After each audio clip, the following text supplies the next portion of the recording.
Hey everyone, welcome back for another deep dive with us. Yeah. And this time, we're going to be sprinting headfirst Oh, I like that. into a topic that I think is really interesting and we can't really get away from. It's everywhere. It's everywhere, right? It's technology in sports. Hmm. And we're not just talking about fancy gadgets here. No, no. This is like how tech is changing the game literally from the ground up. Literally changing the game. Yeah. And I think what's really fascinating about this is we're moving beyond just better training methods. We're talking about innovations that could redefine the very essence of athletic potential. Okay, so imagine this. You're at the Olympics, every eye is on you. And the difference between winning and losing comes down to milliseconds. Oh, the pressure. I know, it's intense, right? Mhm. And athletes have always looked for an edge. Of course, always looking for that edge. Right, but technology's role is getting seriously controversial. Oh, absolutely. So remember those Speedo LZR racer swimsuits back in 2008? Yeah, those are crazy. Right. Swimmers were just shattering world records left and right. Left and right. It was unbelievable. And it became such a huge debate about whether those suits were giving swimmers an unfair advantage that they ended up being banned. Yeah, they had to do something. So where do we draw the line? That's the question, isn't it? That's what we're diving into today. Let's dive in. And we're going to start with the world of running shoes. Okay, good place to start. Yeah, because the article we have are running shoes getting too good. Catchy title. Right? It really digs into this whole debate about footwear technology and whether it's blurring the lines between athletic prowess and technological doping. Yeah, that term technological doping, it's interesting. Okay, so let's unpack this idea. Okay. Are we talking cyborgs on the track? Not quite cyborgs, but the idea is that technology can boost performance beyond natural ability, potentially creating an uneven playing field. Okay. So think about Eliud Kipchoge's sub-2-hour marathon a few years back. I remember that. Yeah, it was unbelievable. It was unbelievable. And he was wearing these controversial Nike Vaporfly shoes. They've become kind of a lightning rod in the running world because of how much they seem to impact performance. So what makes these Vaporflies so special? Well, they've got this incredibly compressible midsole, which gives them that bouncy feel. Oh, okay. But the real game changer is a stiff carbon fiber plate that's embedded in the sole. Okay, but how does a plate in your shoe make you run faster? Right. That's the question everybody's asking. Yeah. That's where the science gets really interesting because research has shown that these shoes can improve running economy, which is basically how efficiently you use energy when you're running. Okay. But here's the catch. Researchers are still kind of scratching their heads. Oh, really? Trying to fully understand the biomechanics of it all. So there's some mystery around how these shoes actually work. A little bit of mystery, which I think adds to the intrigue. It does, right? And it brings up another tricky issue. How do we separate actual performance enhancement from the placebo effect? The placebo effect, I've always found that fascinating. It's powerful. It's like if you believe something will make you run faster, do you actually run faster? Well, that's the question, right? And it gets even more complicated when you've got athletes seeing hard data suggesting improvement. Okay. So let's say you're a sprinter using smart insoles to measure your ground contact time. Okay. You get a new shoe prototype, and suddenly your data shows you're hitting the ground faster. Your speed is increasing. You'd be convinced that those shoes were working miracles, even if it's partly in your head. Exactly. And that's what makes regulating this stuff so difficult, because is it the tech itself or the athlete's belief in the tech? That's tricky. It's really tricky. So how do organizations like World Athletics, who set the rules for track and field, how do they even begin to address this? They're trying. They've put limits on things like the thickness of the sole, Okay. how many carbon plates are allowed, and even how long a shoe has to be available to the public before athletes can wear it in competition. So it's like they're trying to rein in this tech arms race. That's a good way to put it, but are those rules enough? Right. Technology moves so fast, it's hard to keep up. Yeah. And then you've got this massive issue of fairness, Right. right? What about athletes who can't afford the latest and greatest gear? Yeah. If only the wealthy elite athletes have access to this performance-boosting technology, it undermines the whole idea of a level playing field. Absolutely. It does. It raises the question, should everyone have access to this technology? And if so, how do we make that happen without creating a situation where the richest athletes always have the upper hand? It's such a complex issue with no easy answers. I'm curious, though, where do we go from here? Yeah. What are some potential solutions to this technological tug-of-war in sports? Oh, well, that's the million-dollar question, isn't it? And it's tricky. It is. But, it's important to remember that throughout history, sports have always evolved alongside technology. Right. Like, think about how much lighter bikes have become, with new materials, or the impact of composite tennis rackets. Yeah, those were big leaps forward, too. All right. And so the question isn't necessarily whether we should embrace technology, but how we manage its integration responsibly. That's good. So some people argue that advancements in sports equipment should be available to all athletes. Okay. Kind of like leveling the playing field. That makes sense. Yeah.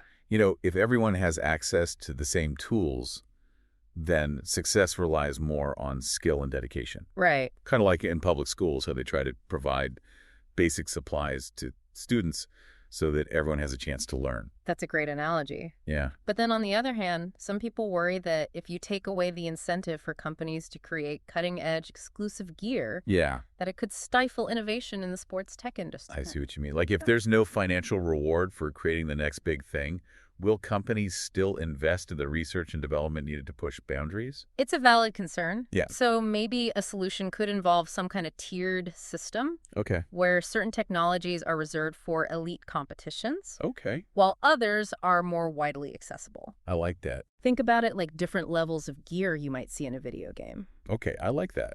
That's interesting. Right. You could provide a balance, allowing for innovation at the top while ensuring a fairer playing field at lower levels of competition. Right. Yeah. But running shoes are just one piece of the puzzle. Sure. What about all the other ways technology is changing the game? Oh, yeah.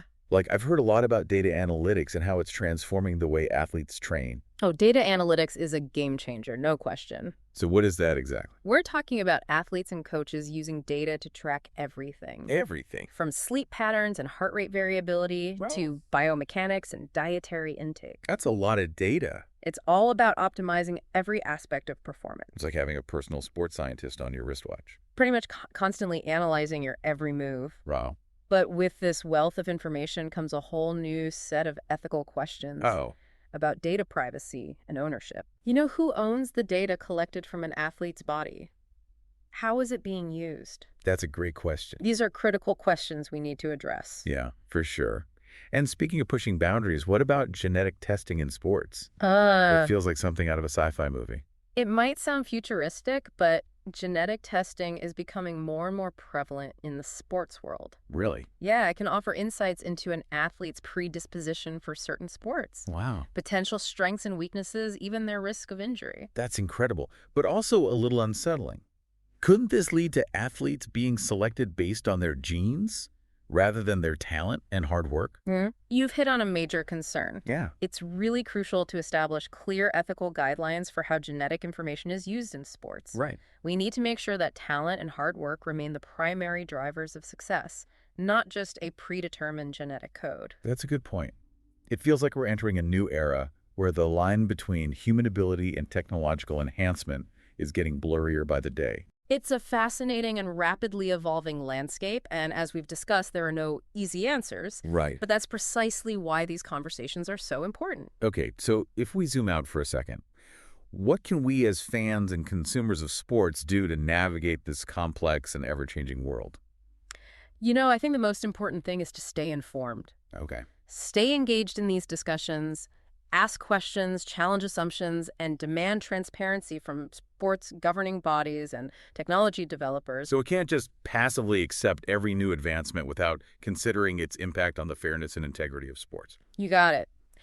We need to cultivate a critical and ethical lens when it comes to technology's role in athletics. Yeah. It's about ensuring that innovation enhances the human spirit of competition, not diminishes it. Well said. This has been an incredibly thought-provoking discussion. It has. We've explored the ethical dilemmas of performance enhancement, delved into the controversial world of technological doping, and looked at these emerging trends that are shaping the future of sports.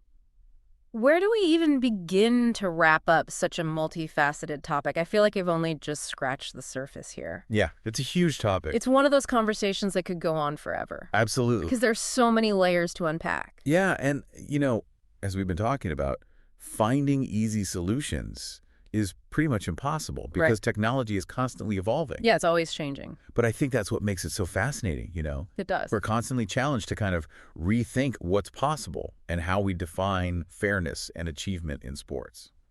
So as we wrap our heads around all this, What are some key takeaways? Okay. If we're going to navigate this future where technology and sports are so intertwined, Yeah. what do we need to keep in mind? I think one crucial point is recognizing that technology at its core is a tool. And like any tool, it can be used in ways that are either beneficial or harmful. Right.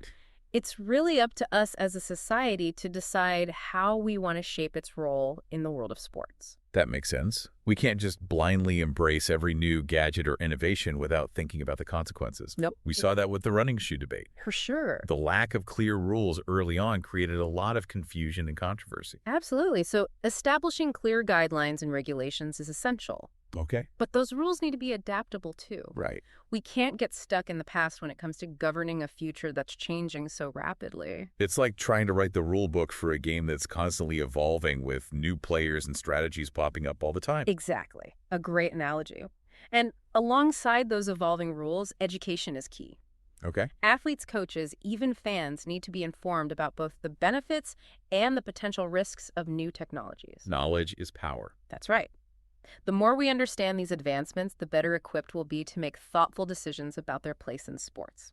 But amidst all this talk about tech and rules and data, it's important to remember that at the heart of it, all sports are about human achievement. Yes, couldn't agree more. It's about pushing the limits of what's possible through dedication, hard work, and talent.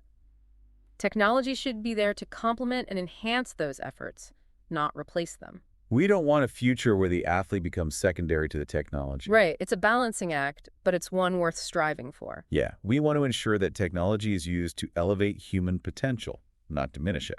Well said. That's a perfect way to sum it up, I think. As technology continues to advance, it's our collective responsibility to shape its role in sports in a way that preserves those values that we hold dear. Okay. Fair play sportsmanship and the thrill of witnessing human potential pushed to its limits. This deep dive has definitely given me a lot to think about. Good. It's clear that this conversation surrounding technology and sports is far from over, and it's one we all need to be a part of. Thanks for joining us, and we'll see you next time for another deep dive into a topic that's making waves.